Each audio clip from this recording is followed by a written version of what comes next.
Welcome to a special edition of Off the Page, the show where we talk with Colorado authors to get the story behind the story. I'm Stacy McKenzie, a librarian here at Mamie Doud Eisenhower Public Library in Broomfield. And today we offer a book chat by author Peter Heller, author of The Dog Stars. The Dog Stars is about a man and his dog who live in an abandoned airplane hangar when the flu virus has wiped out the rest of the human race. But a cryptic radio broadcast gives the man hope that they're not all alone. And now enjoy Peter Heller, author of The Dog Stars. Good evening, everyone. It's such a pleasure to welcome all of you to the Mamie Doud Eisenhower Public Library's 8th annual One Book, One Broomfield program. I'm Roberta Depp, Director of Library Services and Cultural Affairs for the City and County of Broomfield. Our One Book program is meant to be a citywide reading and discussion program that encourages everyone to read the same book and build community through that experience. It's also an opportunity for the library to introduce our readers to books and authors that you might not normally encounter. And I think from our selection of authors over the years, I think we've been very successful in that. But the planning and the work that goes into a program like this involves a lot of different people. So I'd like to take a few moments this evening to thank those who make this possible. We have the One Book Steering Committee. This is a group of volunteers who work throughout the year suggesting and collecting suggestions of books from other folks and developing a short list that they read and then selecting the final one to be our annual program. Besides myself, it's the City of Broomfield Mayor Patrick Quinn, Bob Jasinski, who's a library board chairman, Carrie Pettis, who's on the library board but also the Broomfield Enterprises bookwoman columnist, Colleen Sawyer, who's president of the Broomfield Public Library Foundation, Irene Roberts, vice chair of the Broomfield Library Friends, Roseanne Doran, who's information officer for the city and county of Broomfield, and Elaine Mason from our administrative staff, and Catherine Linnup, our adult services manager. We have some community partners, the Broomfield Public Library Foundation, the Broomfield Library Friends, the Broomfield Enterprise, and this year our books that are out in the lobby are provided by Coyote Bookstore here in Broomfield. Also KCB, Channel 8, taping our program this evening, and it'll be later broadcast on Channel 8 and available on CDs in the library for checkout. The Cultural Affairs Division, the City and County of Broomfield. And of course, I want to thank the wonderful Audi staff and their technical help who help us put this together, our volunteer ushers, our sign language interpreter, Bobby Osberg, and many other of our library staff who had a hand in this program. So no further ado, I'd like to introduce Mayor Quinn, who will introduce our author this evening. Thank you.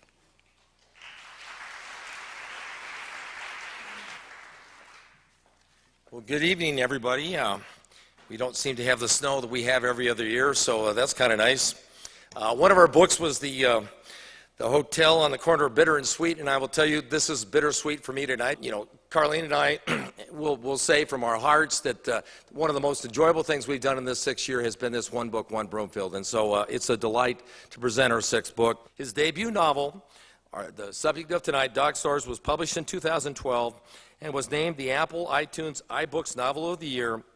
It was also on over a dozen Best Books of 2012's list, including the Atlantic Monthly, the San Francisco Chronicle, and Britain's The Guardian. Now translated into 18 languages, and it has, as I mentioned, been optioned for the movies. He has a new novel titled The Painter, which will be due out in May 2004. So let's all welcome Peter Heller, our author tonight.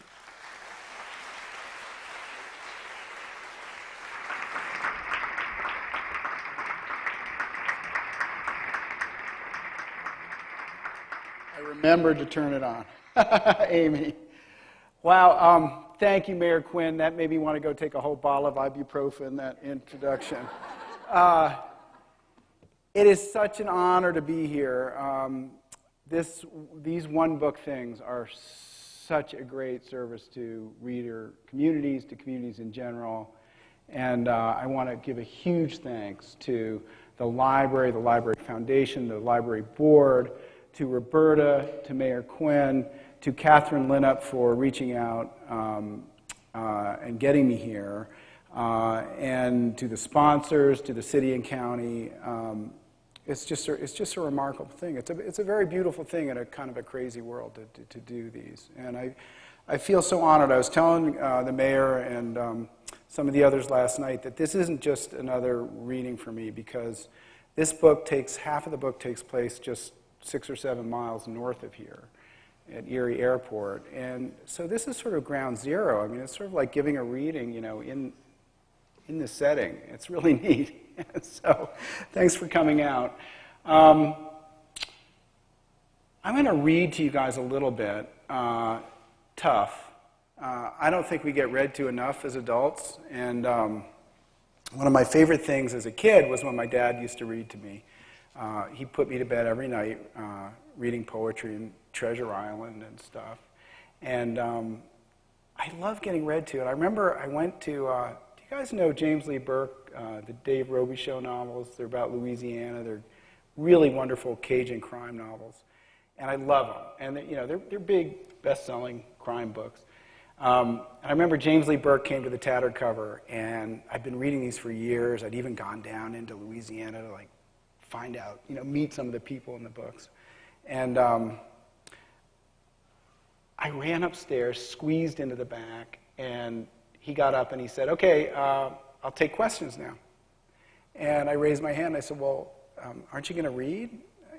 I just so wanted to hear the Cajun accents and hear the book in his voice. And he said, "No, I'm not, you all are going to buy the book. Why should I waste your time?" And I thought, he came in a big white limo. I saw it parked out front.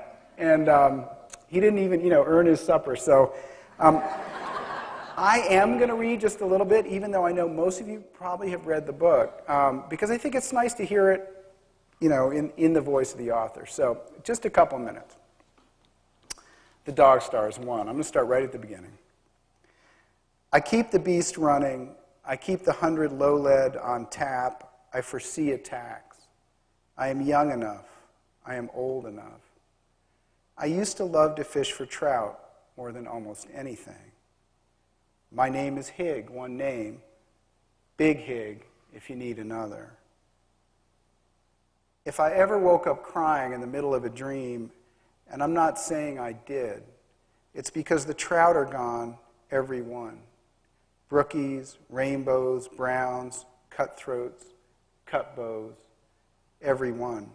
The tiger left, the elephant, the apes, the baboons, the cheetah, the titmouse, the frigate bird, the pelican, gray, the whale, gray, the collared dove. Sad, but didn't cry until the last trout swam upriver looking for maybe cooler water. Melissa, my wife, was an old hippie. Not that old. She looked good. In this story, she might have been Eve, but I'm not Adam. I'm more like Cain. They didn't have a brother like me. Did you ever read the Bible? I mean, sit down and read it like it was a book? Check out Lamentations. That's where we're at, pretty much lamenting, pretty much pouring our hearts out like water. They said at the end it would get colder after it gets warmer, way colder, still waiting. She's a surprise, this old earth, one big surprise after another since before she's separated from the moon, who circles and circles like the mate of a shot goose. No more geese. A few. Last October, I heard the old bleating after dusk and saw them. 5 against the cold, blood-washed blue over the ridge. 5 all fall, I think. Next April, none. I hand-pumped the 100 low-lead aviation gas out of the old airport tank when the sun is not shining. And I have the truck, too, that was making the fuel delivery. More fuel than the beast can burn in my lifetime if I keep my sorties local, which I plan to. I have to. She's a small plane, a 1956 Cessna 182, really a beaut, cream and blue. I'm figuring I'm dead before the beast gives up the final ghost. I will buy the farm. 80 acres of bottomland, hay and corn, in a country where there was still a cold stream coming out of the purple mountains, full of brookies and cuts. Before that, I will make my round trips out and back. I'm going to skip just a little ahead. So for those of you who hadn't read it, how many people have read the book? Okay. Well, if there's one or two, this takes place at Erie Airport, just over here. 9 years after superflu has killed 99.7% of people. And Hig, our hero, lives with his old dog Jasper. He's lost everything. His wife, she was pregnant with her unborn child. And he has an old airplane. And every day Hig and Jasper get in the old plane. Dog is my co-pilot. And they fly a patrol, looking for survivors and intruders. And the other guy is this guy Bangley. He's a mean gun nut. He's one of these guys, we probably all know someone like him who has been waiting for this his whole life. He'd be severely disappointed if the apocalypse didn't come. And he's really good with weapons, and he's really good at defending the airport and shooting people at long range. That's sort of his forte. So that's how it starts. And I should just say that Hig tried to sleep in one of the houses around the airport, but it made him too sad. And so he sleeps out every night under the stars, even in the winter with Jasper, because he can then sort of pretend that it's sort of temporary and provisional, that one morning maybe he could just roll up his sleeping bag, his quilts, and go home. And his wife might be there and his dog. So now I don't have to sleep on the ground. We have our system. We are confident. The fear is like a memory of nausea. You can't remember how bad it was that you just about asked to die instead. But I do sleep on the ground, under a pile of blankets in winter that must weigh 20 pounds. I like it, not boxed in. I still sleep behind the berm. I still leave the porch light on. Jasper still curls against my legs, still dreams and whimpers, still trembles under his own blanket. But I think he is mostly deaf now and useless as an alarm, which we will never let on to Bangley. Bangley, you just don't know with him. He harbors. Okay, sit.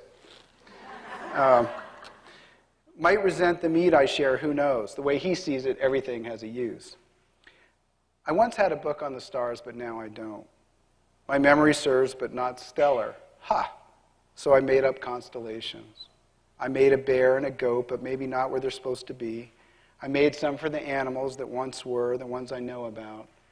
I made one for Melissa, her whole self, standing there, kind of smiling and tall, looking down on me in the winter nights, looking down while frost crinkles in my eyelashes and feathers in my beard. I made one for the little angel. Melissa and I lived on a lake in Denver. Sometimes back then, fishing with Jasper up the Sulphur, I hit my limit. I mean, it felt my heart might just burst. Bursting is different than breaking. Like there is no way to contain how beautiful. Not it either, not just beauty. Something about how I fit. This little bend of smooth stones, the leaning cliffs, the smell of spruce, the small cutthroat making quiet rings in the black water of a pool, and no need to thank even. Just be, just fish, just walk up the creek, get dark, get cold. It is all of a piece, of me somehow. Melissa part of the same circle, but different because we are entrusted with certain souls. Like I could hold her carefully in my cupped hands, like to bear her carefully, carefully. The country I cannot, but her I can, and maybe all along it was she holding me. The hospital, St. Vincent's, was right across the lake. The orange helicopters landed there. At the end, we talked about flying west, but it was too late, and there was the hospital. We went to the hospital, to one of the buildings they took over, filling with the dead. And then, before I quit reading, I'm going to just read the one scene with Jasper, because I know you all want to meet Jasper one more time. Somebody gave me this in Petoskey, Michigan a month ago, and it's like the best present I ever got. He really does almost look like Jasper. Jasper used to be able to jump up into the cockpit, now he can't. In the fourth year, we had an argument. I took out the front passenger seat for weight and cargo and put down a flannel sleeping bag with a pattern of a man shooting a pheasant over and over, his dog on 3 legs pointing out in front. Okay, how many people have had that sleeping bag. Just, oh, not that many. Not sure why I didn't do that before. The dog doesn't look like Jasper still. I carried him, lay him on the pattern of the man and the dog. You and me in another life, I tell him. He likes to fly. Anyway, I wouldn't leave him alone with Bangley. When I took out the seat, he got depressed. He couldn't sit up and look out. He knows to stay back of the rudder pedals. Once in a shear, he skidded into them and nearly killed us. After that, I fashioned like a 4-inch wood fence, but scrapped it after he inspected it and jumped out of the plane and like refused to fly. It insulted him, the whole thing. I used to worry about the engine roar and prop blast. I wear the headset even though there's no one to talk to on the radio because it dampens the noise, but I worried about Jasper, even tried to make him his own hearing protector, this helmet kind of thing. It wouldn't stay on, probably why he's mostly deaf now. When I picked up oil, etc., I moved the quilt to the top of the stack so he could look out. See, I said, at least it's good half the time, better than most of us can expect. He still thought it was lame, I could tell. Not half as excited.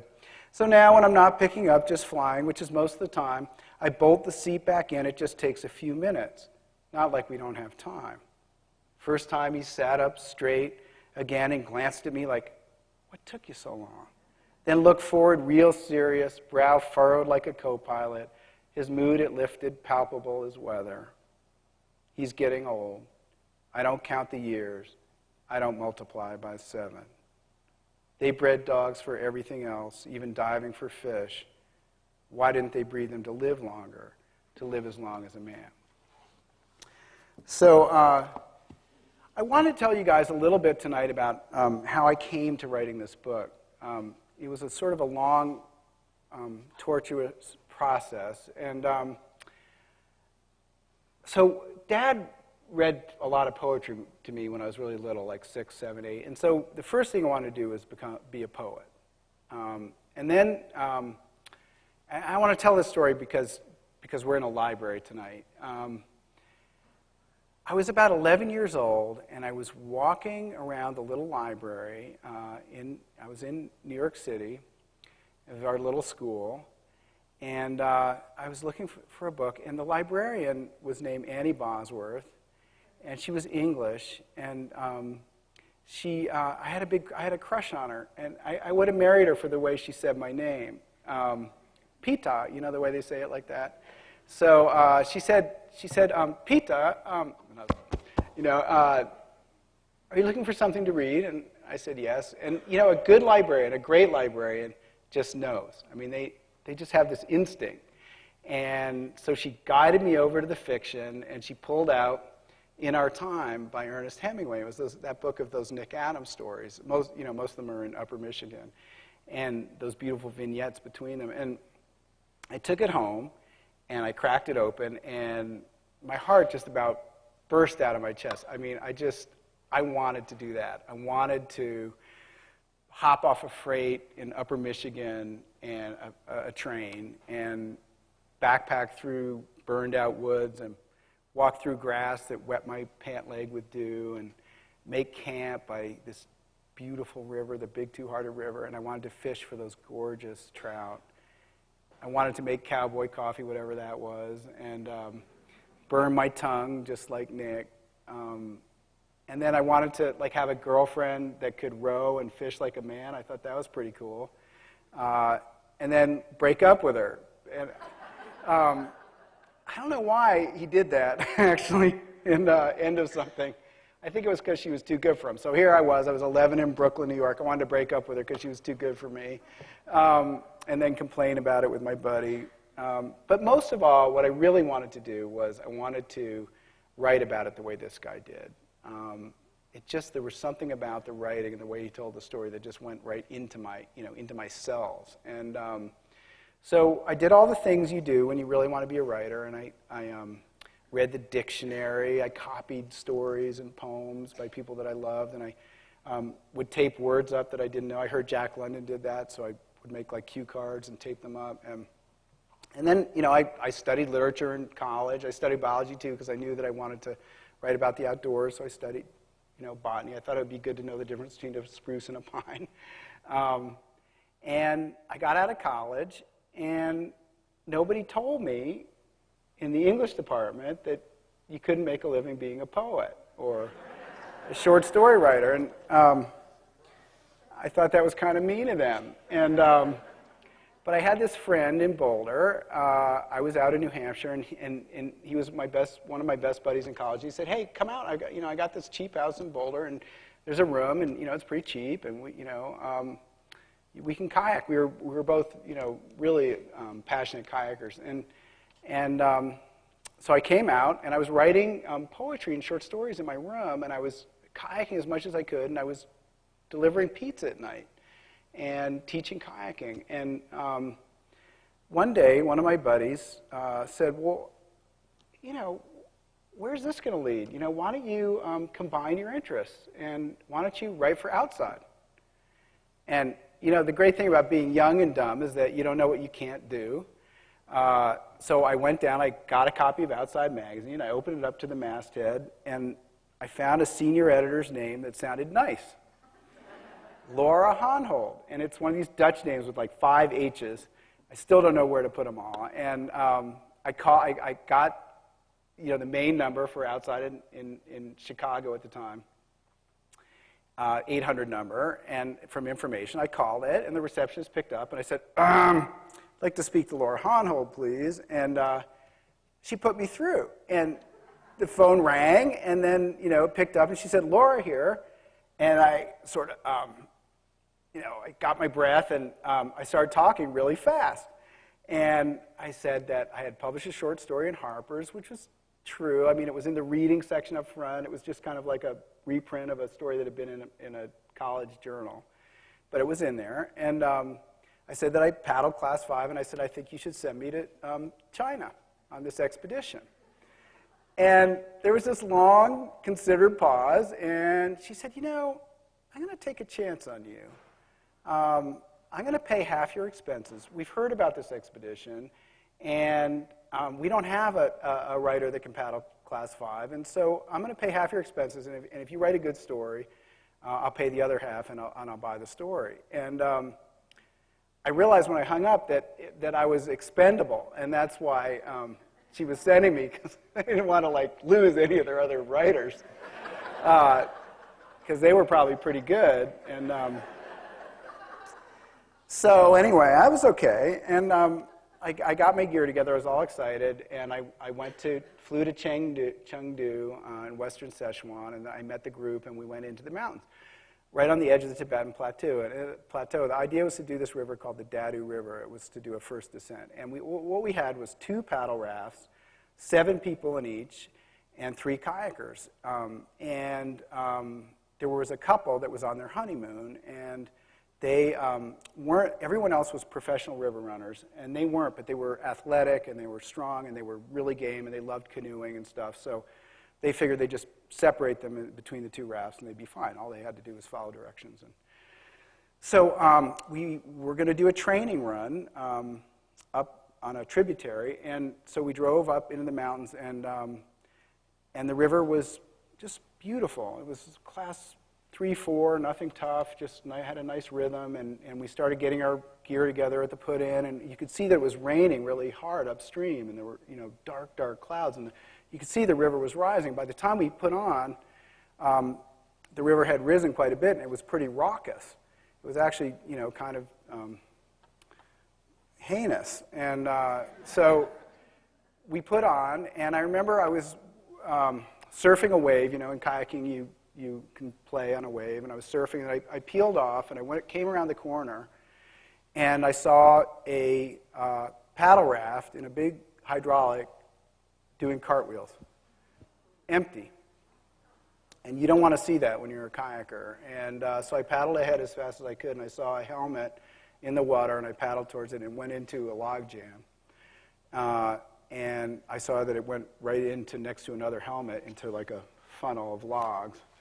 And I hit the shore right above it, almost got swept into it, and ran down the bank and out onto the wood. And the other kayaker, Scott, was right behind me. And we got to the outside guy and pulled on his life jacket and pulled him across the wood and onto the shore. And he was still alive. He was one of the Chinese guides. And we ran back for the second guy, and we started pulling on his life jacket, and he wouldn't budge. And and the river is rising, and so we put a Z-drag on him, which is like a pulley system with carabiners with your safety rope. But it has a lot of force, and you can usually pull a raft off a rock, a pancaked raft. And we couldn't budge him, and so we held him, and he was Dave. He was the guy on his honeymoon, and we held him, and the river rose over his head, and he died in our arms. And we had to tell his wife, a little while later. And the next day, it took 50 Tibetans to break the logjam apart with ropes and stuff, because it was so compacted, and he had keyholed into the rough butts of some logs. And so he was cremated, and his wife went back home, and the rest of us held a service for him the next morning down by the river, and we sang Amazing Grace, and I had a book of poetry. I have done this ever since. I thought for my first magazine assignment, I ought to bring a book of poems from the place, just to sort of get the soul of the place. And I had a book of dynastic, old Chinese poems translated by Kenneth Rexroth, and I read one.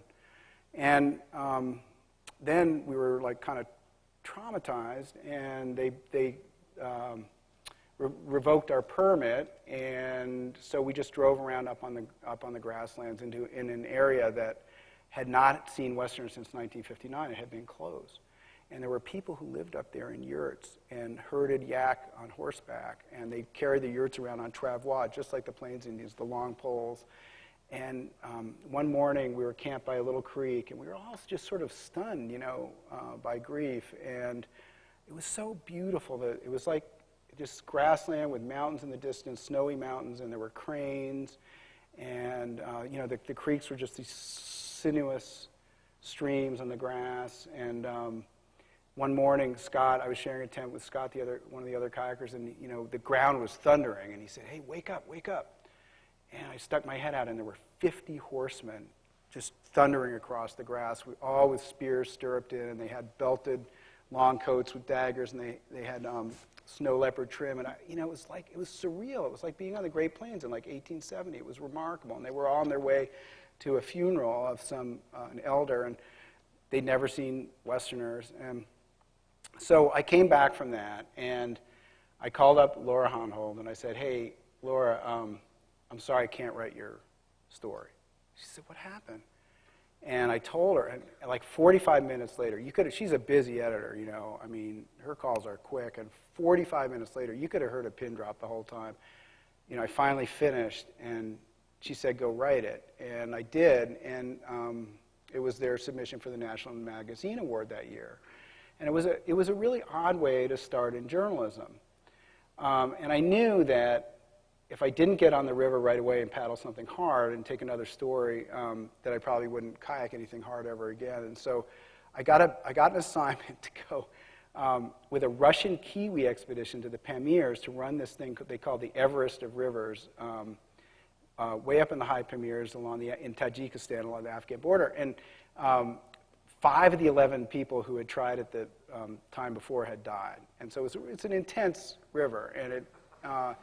And so again, it was Russians and Kiwis in these big rafts, and it was 2 of us in kayaks out ahead, scouting. And the Russians are so different than the Kiwis. Like the Russians, when they get to a hard rapid, they like squat and smoke cigarettes, and they're really grim, And the Kiwis, they're just like dancing around the bank going, "Oh, there's a line over there, she'll be right, no worries, And it was like a clash of cultures. And the guy who negotiated the different cultures, the translator, was named Vanya, and he had learned his English from Frank Zappa records.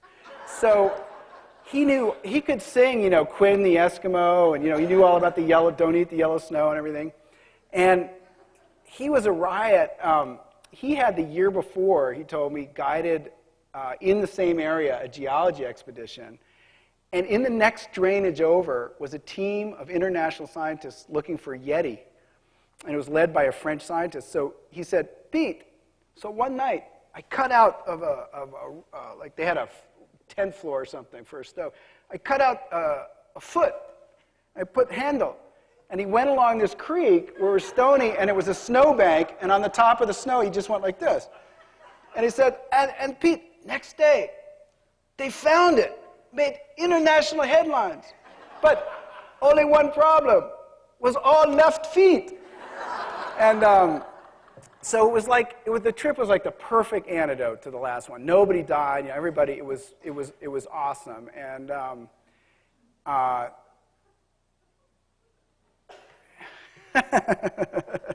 there was this guy, Yuri, on there. I should just tell you this because it's so fun. He had been the contractor that actually was the head contractor for the American embassy that had been riddled with bugs. Do you remember? They built it in Moscow. And then they found out they couldn't use it because it was like so full of listeners. Yuri was the head contractor. So one time I came in late into camp. It was, you know, we'd had finished our day and I was out surfing a wave or something. I came in and Yuri came over and he gave me a bear hug. They love to do that. And he said, hey, Pete, I helped you set up your tent. I was like, I know how you guys, you know, build American, you know. It's like, I am a normal man, you know, like.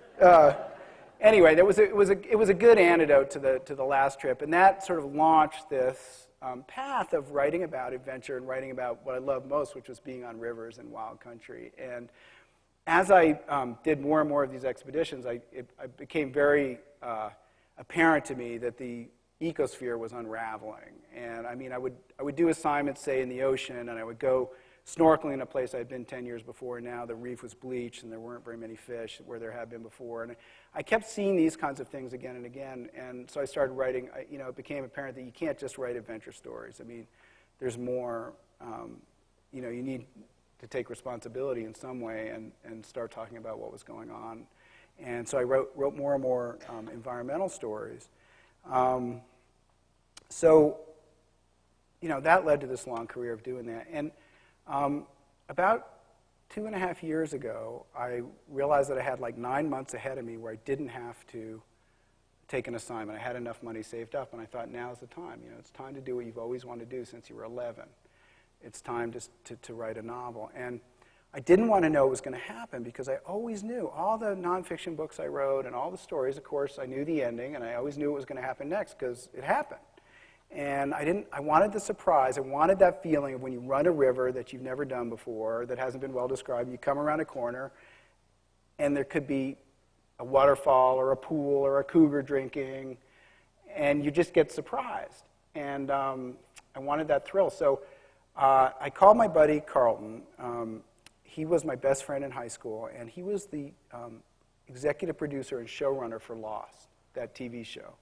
I don't know if you guys know it, but it's about these guys on an island, you know, an island in the South Pacific. A plane crashes, and so I called Carlton, and he ran the writers, and he's responsible for the end of the show. So I won't give you his address. I won't take any, you know, mean notes to pass on.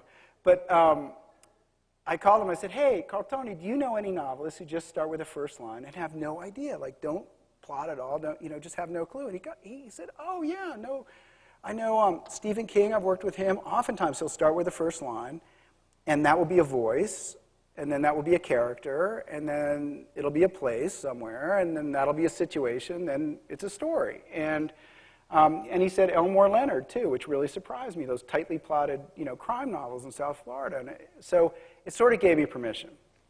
And I went, and I was all excited, and I went to the coffee shop where I wrote. Right, and I started with the first line, and it was a voice, and it was a character, and it was a 17-year-old girl who could fly, like this, you know, like at night. And I wrote for a month, and I wrote probably a fifth of a novel. I wrote like 20,000 words, and but I was sort of feeling out of my depth. Like, I really don't know how 17-year-olds talk because I don't have kids, and you know, I don't know a whole lot about being a woman, and I just didn't have that knock of, you know, and so I read some of it to my friend Helen in her kitchen, and I read for like 40 minutes, and I stopped and said, "What do you think?" She goes, "It's so great you're writing fiction. You know, the writing is really good and everything, but maybe this isn't the one." And then I realized, you know, that your best friends are the ones who tell you have spinach in your teeth. You know, they're the ones who take the risk and tell you to do something else. And I knew she was right. I was relieved, and like 3 days later, I sat down in my coffee shop and I wrote I keep the beast running. I keep the 100 low lead on tap. I foresee attacks. And then a few lines later, my name is Hig, one name, Big Hig if you need another. And then he said, if I ever woke up crying in the middle of a dream, and I'm not saying I did, it's because the trout are gone, everyone. And when I heard that, I was just like, okay, I'm listening. I was just in thrall. And so for the next 7 months, it was almost like Hig was sitting across a campfire for me, telling me what had happened to him a few years ago. And the whole time I was writing, I just said to myself, don't think, just listen. And I knew 3 things. You guys all read the novel, so I knew that halfway through, the extent of my outline was that halfway through, Hig was going to have to leave the airport and go looking for human connection in the plane. And I knew that he was going to have to go past his point of no return, that point at which you don't have enough fuel to get back. But for dramatic reasons, I knew that was right. I knew he would go looking for the voice from Grand Junction, that transmission, and seek that. And I had this image at the end, that image that's at the end of the book. I had that image, and that was it. But I thought that when he got to Grand Junction, to the control tower, he would find an older couple who had been surviving with stacks of books, and that he would have literary conversations with them about books, like a Tolstoy novel, because he's such a book guy, and that didn't happen, apparently. I was surprised as you were. I was like riding along in the coffee shop, and I was like, oh crap, pull up, full throttle, yeah. And then I was so mad, I felt betrayed, just like Hig. I was like, and that was the thrilling thing about writing this, was that because I didn't know what was going to happen, I'd sit there, I'd laugh out loud, I'd scream, when certain things happened, like, I would like have tears like dripping off my chin in the middle of the coffee shop. And I know people were probably looking around going, like, he's having a bad divorce, or whatever. But so I wrote the book, and it was thrilling. And it was, with all the crazy stuff that I had done to earn a living, it was the most thrilling thing I'd ever done. And and it's interesting because, it was so channeled, and the Denver Post gave out those Top Thinker Awards, for Colorado, and I got one for the book, and the whole time I was like, don't think. And so now it's like this ashtray thing. It's like a paperweight thing that has Rodin's Thinker with a cowboy hat.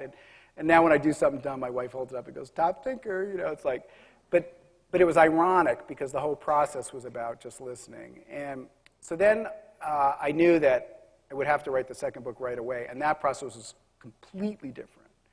And I'm going to tell one last story before I open it up to some questions. But the next book, called The Painter, which is coming out in May, I had like second novel syndrome or sophomore novel syndrome, and I was like, because I knew this one was going to really, people were going to respond well because I just loved it so much.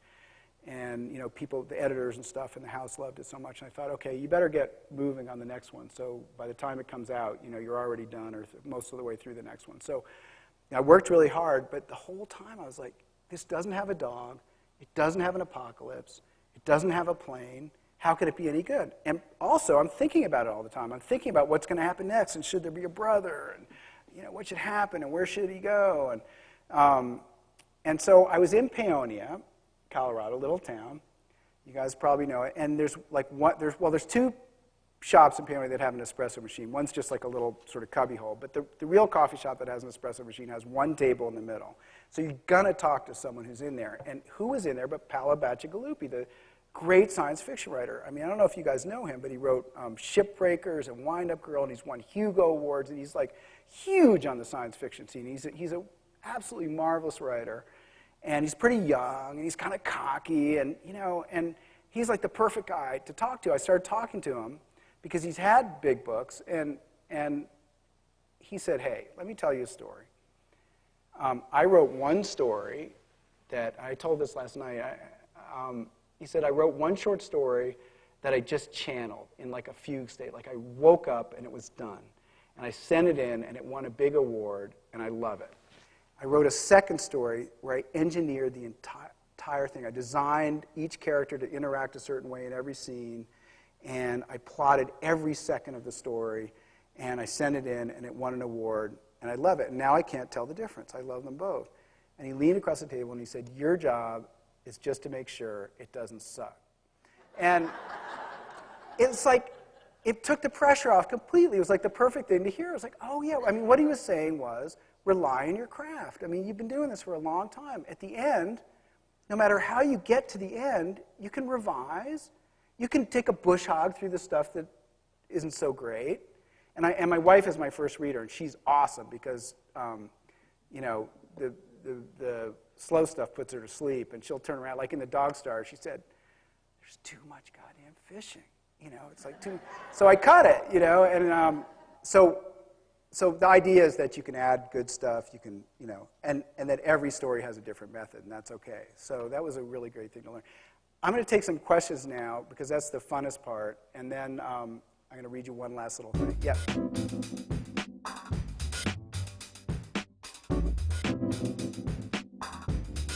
So I learned to fly. I learned to fly for an article. One of my best buddies was in Missoula. He graduated from law school, and he'd been one of those guys. He directed an Outward Bound program for years and years, and then he decided I want to do something more with my brain. He went back to law school, and he was in Missoula. And what he wanted to do after graduating, right after graduation, was go on a river trip just for a few days.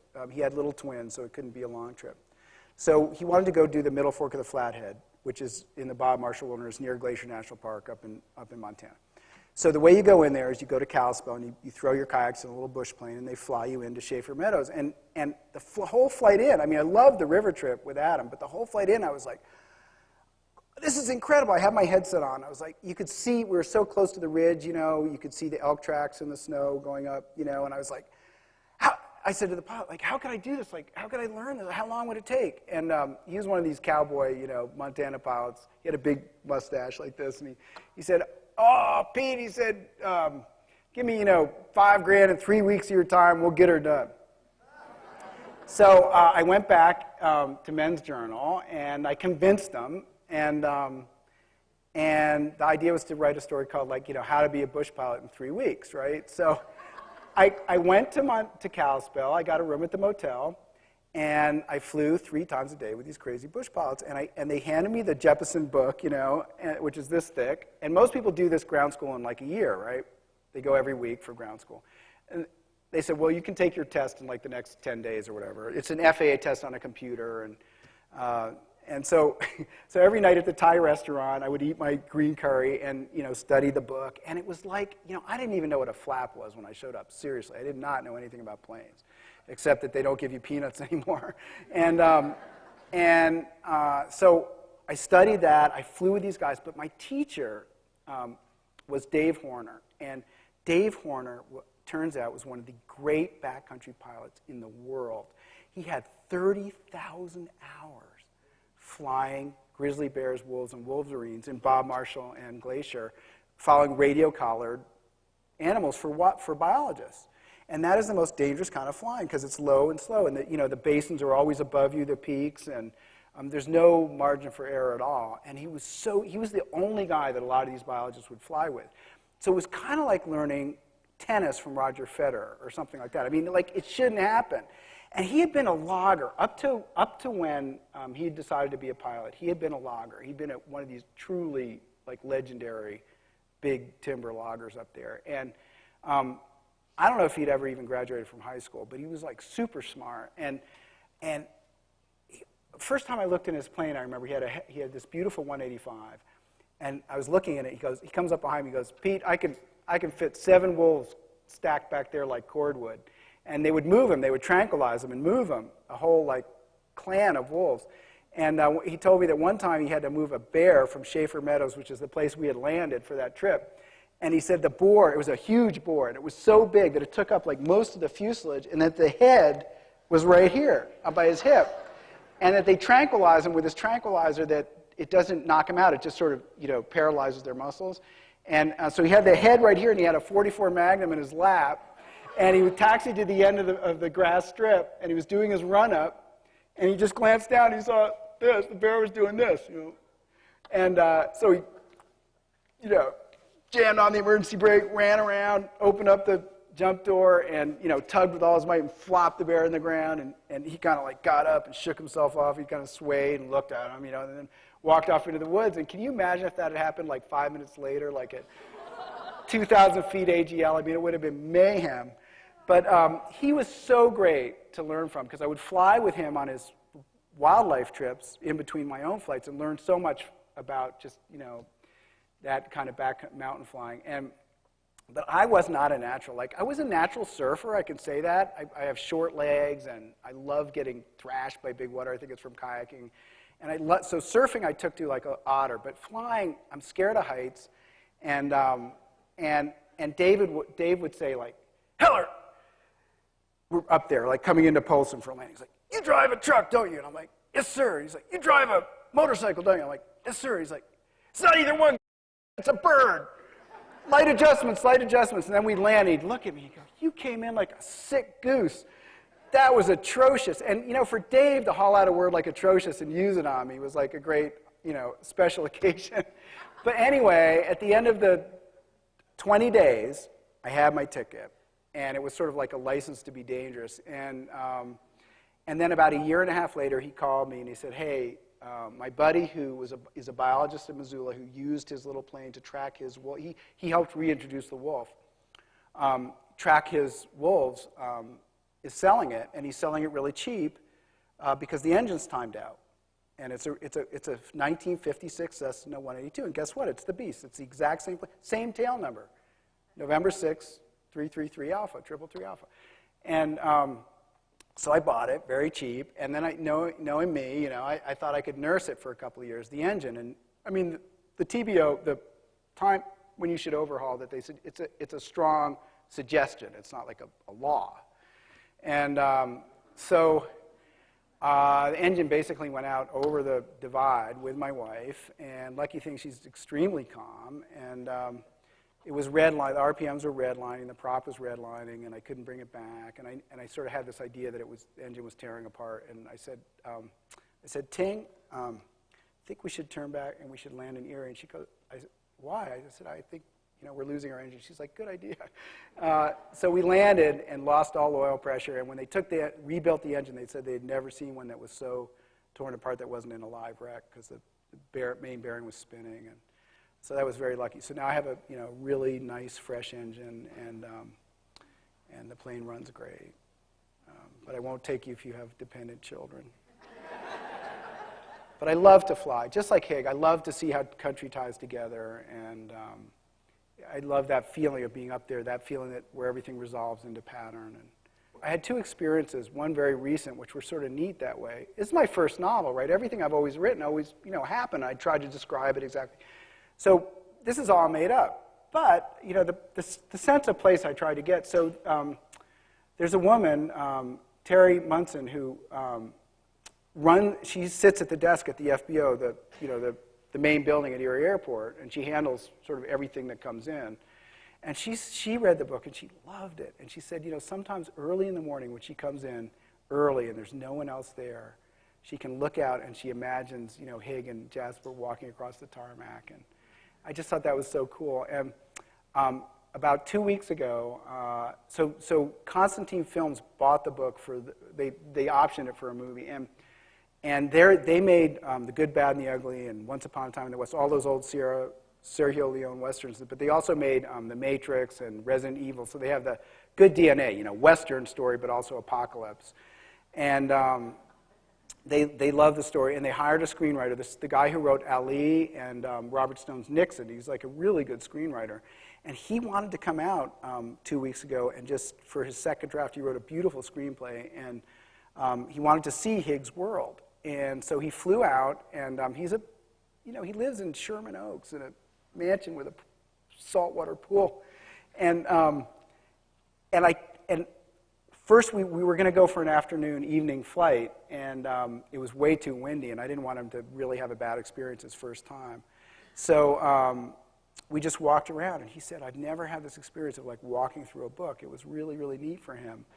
And then we flew Higgs Patrol the next day, and he got to see that feeling. You know how Higgs says that he loves about flying that nothing, that there's no grief, no poverty, no death up in the air, like nothing. You're not a person who's lost everything. You don't have aches. That feeling, he got that because we flew over that flooded, all those homes that had been in trailer parks. We flew along the South Platte towards Greeley and, all that destruction. He said, I get it, because there's so much tragedy down there and suffering and pain, but up here it's like really actually beautiful. You hate to say it, but it was like all this pattern. He got that, why he had loved it.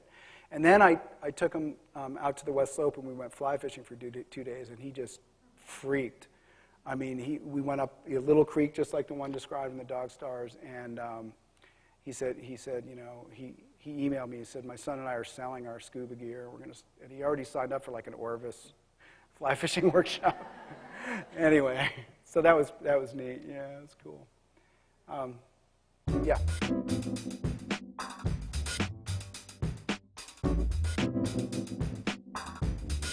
The thing about it is I didn't really consider anything. I sat down and I like to write, even when I'm writing articles that are nonfiction, I really like to write from the music of a first line. That's how I get into it, because I just love the music of language, and that's what it really excites me the most. So, and that comes from the love of poetry, I guess. And so I just started with the first line. There's a thing about authorial control, and if you go, like I went to Breadloaf this summer, which is this sort of like revered, like literary, writers' conference, right, in Vermont. And everybody gets together, and there's a lecture every day, and readings, and people talk about like high authorial control, low authorial control, and they talk about all sorts of stuff that I don't really understand. And I don't really know why they talk about it, except I think that we all should probably be writing, our books instead of talking about this stuff like that. So I thought it was it was an eye-opening. This is why I'm not in academia. And but there is this thing about how much control as an author you have over your material. And I felt like that this was just Hig was a voice, and I was listening. But at the same time, I also acknowledged that because I had been writing stories since I was 6, and because I had made my career for 25 years as a journal, writing books and stories that had to be paced right and that had to have living characters and that had to, you learn all this stuff about writing. I learned when I hit the tennis ball, without following with my eyes anymore, when I hit the ball, now I knew that was not a good shot. Do you know what I mean? That if you're playing tennis or anything else you do all the time, your whole life.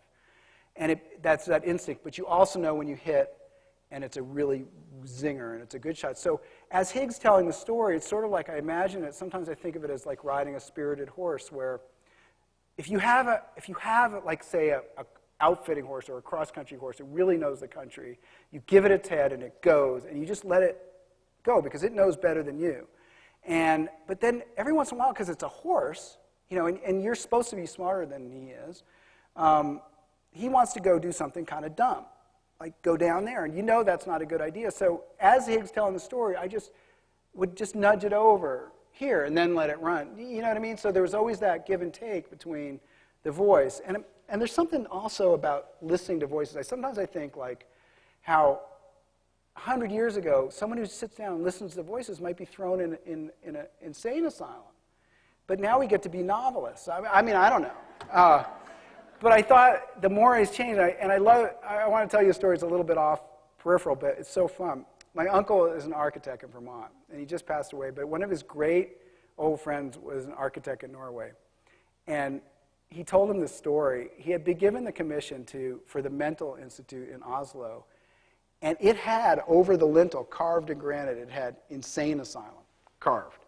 And they wanted to change the name to something more politically correct and more updated, like, Institute for the Mental, whatever, of Oslo.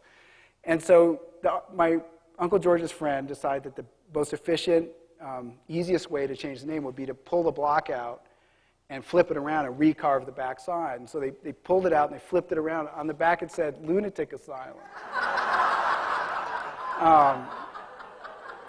So, anyway, something to think about. Yeah.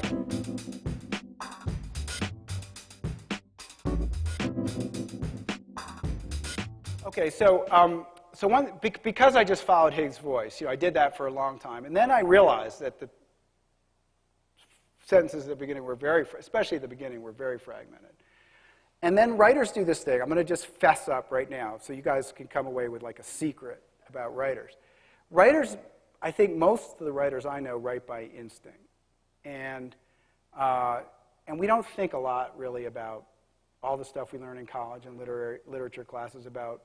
We know about motif and leitmotif and about figures of speech and metaphor and all that stuff about using themes but we don't. As we write, what we do is halfway through when we're done, we make up all the stuff that we meant to do with all that stuff. But it came unconsciously.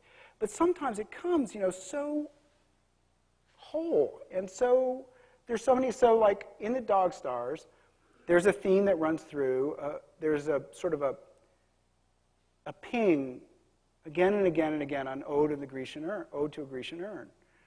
Keats's poem, where the lovers, they will never kiss, they will never touch, but never will those trees be bare. And so that's a theme. It's like, and I realized that's what the book is about. When I was finished the book, I realized that's what the book was about. And it's about what are you willing to risk? If you're going to have human connection, if you're going to love someone, you are going to lose them.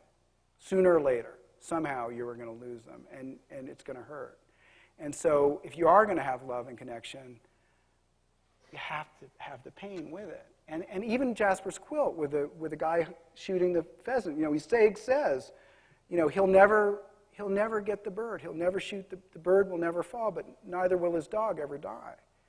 And so I realized but that was all unconscious. And so the thing about the language, partway through, I realized, hey, this is cool.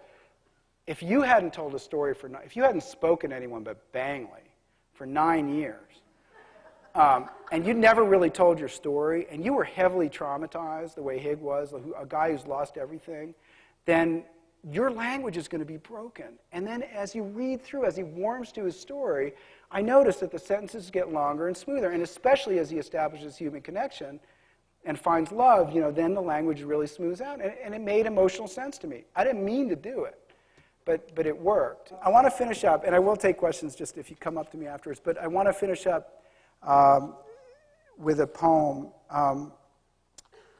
The poem at the end of the book, that beautiful poem, When Will I Be Home, was the poem that I read for Dave at the side of the river 25 years ago, after he died. And I think it's amazing about fiction is about how we incorporate our lives into that art and how things stay with you for so long. And it just came.